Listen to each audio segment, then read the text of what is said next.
یہ آگ کب اور کیسے بجھے گی؟ 50 کی دہائی میں شام کا وزیر اعظم رہنے والا فارس الخوری عقیدے کے لحاظ سے عیسائی تھا، لیکن ملک و ملت کے ساتھ اس کی محبت اور وفاداری کا عالم یہ تھا کہ آرمی چیف نے جب اسے کہا کہ فرانس مسلمانوں کا صفایا کرنے اور عیسائیوں کی حمایت میں مشرقی شام پر حملہ کرنا چاہتا ہے، یہ بات سن کر فارس خوری نے مسلمانوں کی جامع مسجد کا قصد کیا۔ مسجد جا کر اس نے خطبہ دیتے ہوئے کہا کہ اگر فرانس ہم عیسائیوں کی حمایت میں ہمارے ملک پر حملہ کرنا چاہتا ہے تو میں اسی منبر پر یہ اعلان کرتا ہوں کہ میں مسلمان ہوں، میں کسی کو اپنے ملک میں داخل نہیں ہونے دوں گا۔ اس اعلان پر مسلمانوں نے اسے خراج تحسین پیش کیا اور یوں بیرونی قوت کے خلاف مسلم عیسائی سب ملک و ملت کے لیے ایک ہو گئے۔ اس کے برعکس مسلم ممالک کو عموماً اور پاکستان کو خصوصاً اپنوں سے خدشات اور خطرات کا سامنا ہے۔ غیر مسلم مسلمانوں کی قیمت لگا کر ان کو مسلم کشی کے لیے تیار کرتے ہیں، جس کی وجہ سے دنیا بھر میں مسلمان بدنام ہیں۔ بیرونی سازش کے تحت بے گناہ مسلمانوں کے گلے کاٹے جا رہے ہیں، بچے بوڑھے اور خواتین سب پر مظالم ڈھائے جا رہے ہیں۔ پہلے زر زمین اور زن کے لیے لڑائیاں، جھگڑے اور قتل ہوتے تھے، لیکن موجودہ دور میں غیروں سے تربیت یافتہ اسلام اور انقلاب کا لبادہ اوڑھنے والے صاحبان خاص طور پر بے گناہ مسلمانوں کے قتل عام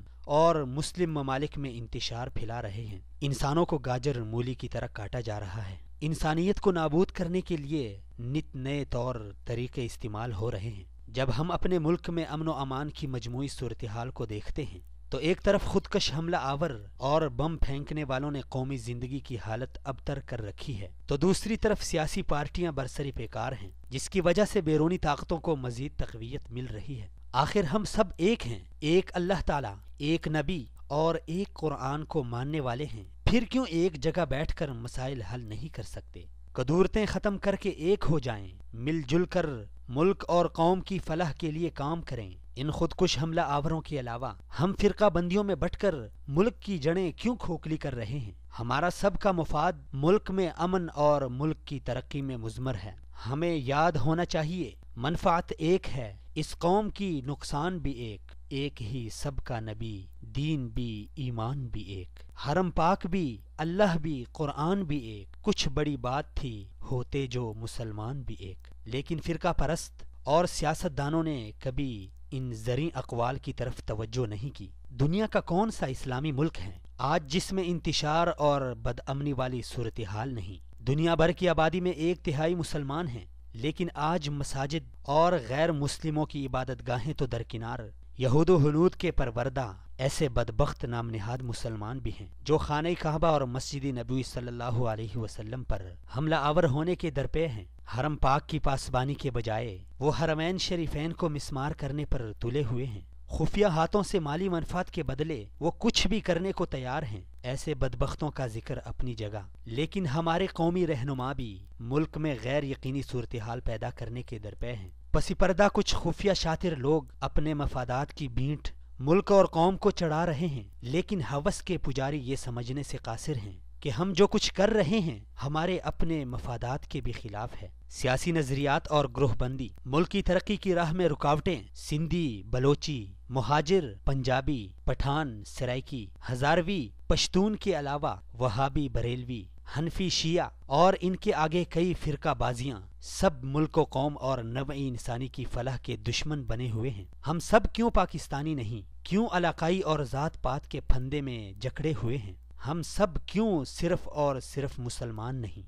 آخر کوئی تو وجہ ہے۔ ہم سب کس کس ملک کے ایجنٹ ہیں؟ ہمارے مفادات کا ٹکراؤ کیوں ہے؟ آپس میں محبت نام کی کوئی چیز نہیں۔ ہوس نے کر دیا ہے ٹکڑے ٹکڑے نوعی انسان کو، اخوت کا بیاں ہو جا، محبت کی زباں ہو جا۔ لیکن یہ درس دینے والے تو خود فرقہ بازی کا شکار ہیں۔ کچھ تو جاہل ہیں اور بیشتر قابل احترام اور بیشتر عالم اور عامل بھی ہیں، مگر وہ ظاہر و باطن کے سمجھنے سے قاصر ہیں۔ جب ہم اپنے مسلم ممالک کے حالات دیکھتے ہیں تو پس منظر میں مسلم دشمن مسلمانوں کو آپس میں برسر پیکار رکھنے کے لیے کوشاں ہیں اور مختلف حربوں سے مسلمانوں کو کمزور کر رہے ہیں۔ دنیا بھر میں جتنی مسلمانوں کی تعداد اور آبادی ہے، اگر ہم ایک ہو جائیں تو کسی غیر مسلم کو ہماری جانب آنکھ اٹھا کر دیکھنے کی جرت نہ ہوگی۔ اب مسلم ممالک کی حکومتیں گرائی جا رہی ہیں، انقلاب کے نام پر مسلم ممالک میں قتل عام جاری ہے، بلا امتیاز بچوں، بوڑھوں اور عورتوں کو قتل کیا جا رہا ہے۔ مسلم ممالک میں ہیلے بہانے سے انتشار پھیلایا جا رہا ہے۔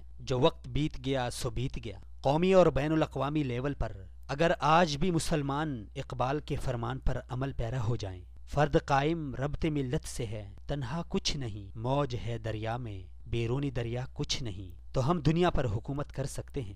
قومی اور بین الاقوامی سطح پر مسلمانوں کے اتحاد کی جتنی ضرورت آج ہے، پہلے شاید کبھی نہ تھی۔ اگر یورپ ایک یونین بنا سکتا ہے تو مسلمان کیوں ایک مسلم سٹیٹس نہیں بناتے؟